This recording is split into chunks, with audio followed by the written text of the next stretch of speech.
Welcome back to our video series Supporting Parents. I'm Nick Balle, and I'm a school social worker at Cincinnati Public Schools. One of my favorite parts about my job is when I have the opportunity to support our students' families.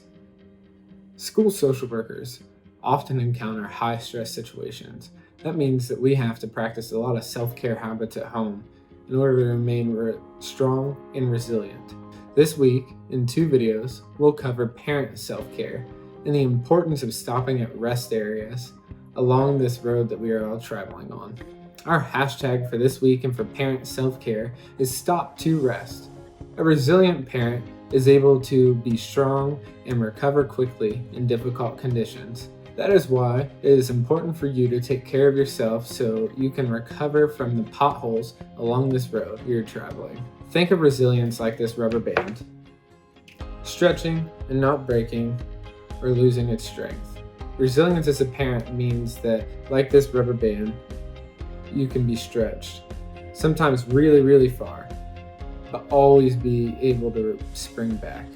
If you're feeling anything like these people feel, make a quick stop at a rest area. Taking an in-the-moment break in a stressful situation is as simple as a couple of good deep breaths. Now I know what you're probably thinking. This solution seems almost too easy, but don't judge it until you have tried it and truly felt the benefits. If you have a little more time, try intentional breathing, exhaling longer than you inhale. During this practice, try to focus on just your breath. Be mindful of how your lungs are expanding and contracting. Let's try intentional breathing together. Listening to yourself breathe as you exhale can help release intense feelings and help your body calm down and relax. Here are a few other in-the-moment relaxation techniques you can try. If you've stressed yourself out by second-guessing yourself and falling into the trap of believing that you're a less than perfect parent, you need a dose of self-compassion. Practicing a little self-compassion is another in-the-moment relaxation technique. You can practice self-compassion by giving yourself the same compassion that you would give to a friend or loved one. Consider how you would answer these questions. What would you say to a friend who is struggling or that is in the same situation you find yourself in? What do you say to yourself? And how and why are the answers to these questions different? What would change if you would treat yourself as you would treat your friend? Oftentimes, we show friends and loved ones compassion by offering them advice and support when they share their struggles with us. But when we are struggling, we do not always show ourselves compassion and take our own advice. For me personally, I have some friends that have expressed concerns about working from home. They say that they are having a hard time finding motivation and accomplishing even simple tasks. My advice to them is to create a routine and make to-do lists with specific times to accomplish each task. Right now, when I find myself struggling with working from home, the majority of the time I'm not taking my own advice. But the times that I do take my own advice and stick to your routine and make to-do lists with specific times to accomplish tasks, I find myself being happier and much more productive. Maybe I should take my own advice more often. Another in-the-moment relaxation technique that I would like to share is the finger hold. Finger holds are an example of emotional freedom technique, or EFT. EFTs allow the body to unblock and heal strong emotions, fears, anxiety, and pain. This simple technique combines breathing and holding each finger.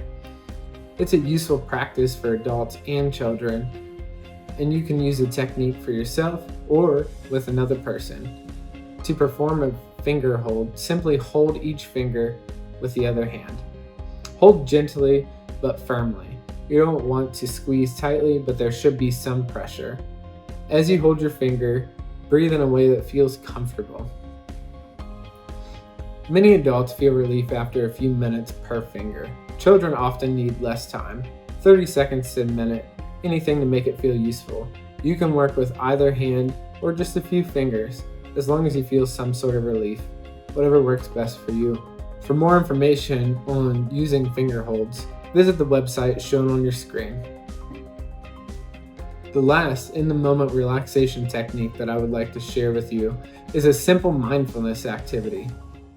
For this mindfulness activity, sit up tall in your chair and place your feet firmly on the ground. Close your eyes and ears to take yourself to a quiet place. Once you've done that, begin intentionally breathing like we learned earlier in this video.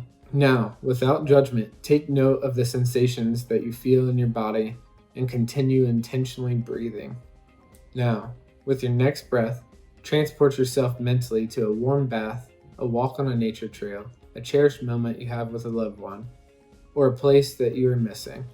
Whatever brings you happiness and gives you some peace. While you're in this state of relaxation, I wanted to take the opportunity to remind you that you are incredibly valuable and you are the most important person in your child's life. Now, take one last deep breath and open your eyes. When doing this simple mindfulness activity at home, you can extend it for as long as you would like. Practicing good self-care habits like the ones we discussed in this video help you remain strong and resilient and ensure that you are able to bounce back after a mistake or during times of stress. Make a commitment to try one of these 4 in-the-moment self-care techniques: deep breathing, self-compassion, finger holds, or mindfulness practice. And while trying one of these self-care techniques at home, remember to document your experience on your social media account and include the hashtag #Stop2Rest. Stop2Rest is our hashtag for this video and the next parent support video, where we will share more tips and long-term techniques for parent self-care. Also, while on your social media account, remember the hashtag CPS United, because we are all united, your family and ours at CPS. Thanks to the Mayerson Center for Safe and Healthy Children, Cincinnati Children's Hospital, and Joining Forces for Children for providing content for this parent support series. Until next time, look for the signs for rest areas and remember to breathe.